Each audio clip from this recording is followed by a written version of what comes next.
El año de 2015 necesariamente estará marcado por el desarrollo del proceso electoral intermedio. Estas serán las primeras elecciones organizadas bajo una nueva modalidad, donde el Instituto Federal Electoral se convierte en un Instituto Nacional Electoral. Serán unas elecciones que también estarán enmarcadas por la profunda crisis política que enfrenta nuestro país. Será una oportunidad para evaluar el desempeño del presidente Peña Nieto y ver el grado de desgaste que enfrentan los partidos políticos ante los ciudadanos. En esta ocasión conversaremos con Víctor Reynoso, profesor de tiempo completo del Departamento de Relaciones Internacionales y Ciencia Política. Esto es Contrastes, programa de Relaciones Internacionales y Ciencia Política UTLAP. Víctor, bienvenido a Contrastes. Es un gusto tener la oportunidad de conversar contigo. Gracias, Toño. Quisiera comenzar por preguntarte, ¿qué elementos consideras centrales para comprender el alcance y las limitaciones de la reforma político-electoral recientemente aprobada? Mira, fue una reforma electoral importante, tiene varios puntos. Algunos parecen menores, como que se recorta el proceso electoral un mes. Por primera vez en décadas, las elecciones no van a ser el primer domingo de julio, sino el 1 de junio. Esto significa que el proceso se hace más corto. Además, todas las elecciones locales o federales van a ser el mismo día, el 7 de junio. Esto de alguna manera minimiza la importancia, o hace un poquito menor la importancia de las elecciones. Creo que eso es importante, ¿no? Es algo que hay que tomar en cuenta, además de que los electores deben tener presente que no va a ser en julio, sino en junio, no se les vaya a pasar. Hay otras cuestiones más de fondo, por ejemplo, la creación de los OPLES, los organismos públicos locales electorales, que tienen que ver con las elecciones locales nada más, pero son muy importantes. Hay 17 elecciones locales. Ya los consejeros de estos órganos no los va a nombrar cada Congreso Estatal, como era hasta el año pasado, sino ahora los nombró el Consejo General del INE. Esto se hizo porque se sospechaba, había la preocupación de que el gobernador del estado o el partido con mayoría en el Congreso del estado influía de manera decisiva en los consejeros y controlaba el organismo electoral. Es otro punto que hay que observar, a ver cómo funciona la reforma electoral. Uno de los argumentos que manejaban los legisladores como justificación a la necesidad de una reforma de tal envergadura era la necesidad de establecer una mejor fiscalización y evitar que los partidos políticos rebasaran el gasto en campañas electorales. Con la reforma aprobada en esta modalidad, el Instituto Nacional Electoral tiene mejor capacidad para fiscalizar y sancionar a los partidos con relación al ejercicio de su gasto. Pues en parte sí. La preocupación es que la sobrecarga de trabajo del INE va a ser enorme, ¿no? Por un lado. Por otro lado, la cuestión de los dineros sigue siendo complicada, aunque yo creo que sí ha habido avances en la materia. Y te comento, hace un par de semanas estuve en Costa Rica, ahí hay organismos de derechos humanos y organismos electorales muy importantes, y casi todos, en diversas conferencias, otros latinoamericanos expertos reconocían el modelo mexicano en general de organización electoral y en particular de fiscalización como un modelo ejemplar. Es decir, aunque es un tema difícil, México no parece estar tan mal y creo que sí los avances de esta reforma van a mejorar la fiscalización. El tema de los partidos políticos es central en la reforma. Por una parte, el ejercicio de su gasto, pero la crisis política que enfrentamos nos está llevando a nuevas preguntas sobre el rol de los partidos. Y es indudable que los partidos han sufrido un profundo desgaste y rechazo ciudadano después de lo ocurrido en Ayotzinapa, de la violencia y de la respuesta ciudadana en forma de indignación.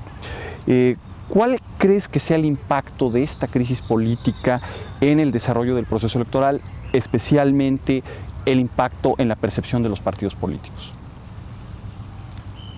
Yo mantendría tu pregunta como pregunta de la realidad. Vamos a ver en las elecciones federales, las elecciones intermedias, que solo se eligen diputados federales el año que entra, vamos a poder responder a tu pregunta. ¿Por quién votan los ciudadanos? ¿Qué porcentaje de ciudadanos vota? ¿Qué tan fuerte es el voto nulo o la abstención? Yo esperaría que no hubiera grandes cambios, quizá la abstención se aumentara un poco respecto a elecciones anteriores. No sé si vaya a aumentar de una manera significativa. Ya se está llamando al voto nulo, se está llamando a la abstención, pero como te decía, hay que mantener la pregunta y observar el resultado electoral. Sobre el castigo a los partidos, como tú bien dices, pues todos los partidos están castigados, todos los partidos han perdido legitimidad. Hay 3 partidos nuevos, eso es muy importante. A los electores vamos a tener 3 nuevas opciones para mostrar nuestro descontento. Mi impresión es que se va a mantener las preferencias que hemos tenido, PRI, PAN, PRD, en ese orden.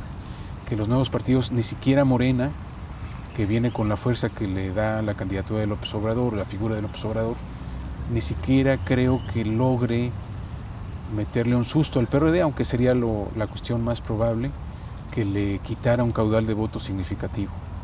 Pero todo parecería apuntar a que no va a haber un cambio radical, que vamos a seguir teniendo los 3 partidos grandes en el orden que los tenemos ahora. Otro de los actores para el cual será fundamental la elección intermedia es sin duda alguna el presidente Enrique Peña Nieto. Esta elección intermedia, ¿consideras que representa una evaluación de los ciudadanos al desempeño de su gobierno? Sí, con todos los matices que haya que añadir, porque las elecciones sintetizan mucho, ¿no? Los ciudadanos cruzamos un círculo en una boleta y al hacerlo estamos sintetizando la evaluación del presidente de la República. Yo creo que las elecciones intermedias, federales, son plebiscitarias, en parte hacia el presidente de la República, en parte hacia su partido. Recordemos, en 2009 el PRI tuvo una recuperación muy notable, del tercer lugar en 2006 pasó al primero en 2009. Vamos a ver qué pasa ahora. Si el presidente, si los ciudadanos consideran que el presidente y su partido han tenido un desempeño lamentable, pues el PRI difícilmente quedaría en primer lugar. Si por el contrario el PRI queda en primer lugar, veríamos que la valoración no es tan negativa. La valoración de los ciudadanos hacia su presidente, hacia el partido de su presidente, aunque hay que matizar, porque también hay elecciones locales. Por ejemplo, en el caso de Puebla, no hay elecciones locales propiamente dicha, pero sí se puede expresar el descontento o la aceptación, la aprobación del gobierno estatal, se podría expresar electoralmente, en voto a favor del partido del gobernador o en contra del partido del gobernador. En el caso de las elecciones locales, tal vez uno de los casos que más interesa son las consecuencias que puede tener el desgaste del PRD en la votación en el Distrito Federal. ¿Crees que estamos ante la posibilidad de ver por primera vez en muchos años una derrota, tal vez no absoluta, pero sí más significativa del PRD en las elecciones de la capital mexicana? Pues ahí la cuestión es que la competencia en el desgaste de los partidos es muy fuerte. Está desgastado el PRD, está muy desgastado el PRI, en el Distrito Federal desde hace muchas elecciones, pero recientemente se ha desgastado más, el PAN también. Un factor importante en el Distrito Federal, que creo que lo señalas bien, es uno de los puntos a observar, es Morena. ¿Qué tantos votos le va a quitar Morena al PRD, concretamente en el Distrito Federal? En parte por votos de opinión, en parte por redes clientelares. Yo sí creo que muchas redes clientelares pueden pasar del PRD a Morena, concretamente en el Distrito Federal. Entonces también creo que en particular esa entidad hay que observarla. Y yo sí creo que quizá ahí es donde vaya a ser más notable la merma que le puede hacer Morena al PRD. En torno a Morena, señalabas que no considerabas que iba a tener un impacto tan alto en la votación a favor del PRD.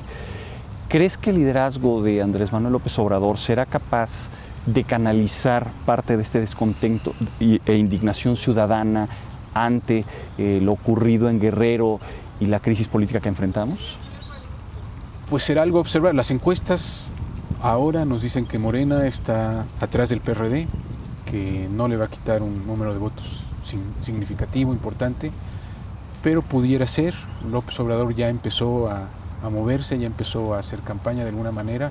Le quedan todavía varios meses, muchos meses a la elección. Entonces yo creo que López Obrador va a mover sus fichas, va a diseñar su estrategia y le va a apostar a su propia figura el desempeño de Morena. Yo creo que también es otra cuestión que vamos a observar.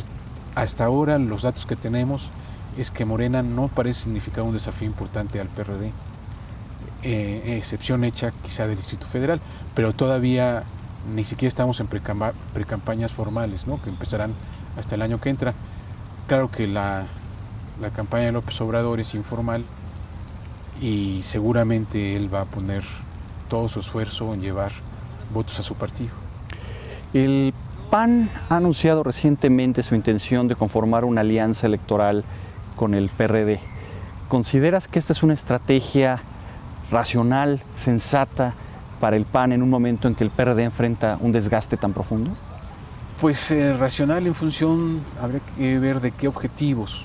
Como le funcionó aparentemente al PAN, o le funcionó en las elecciones de 2010, que fueron las paradigmáticas en cuanto a elecciones, los triunfos en Puebla, los triunfos en Oaxaca, en Sinaloa, parecería que sí es racional en cuanto a que los partidos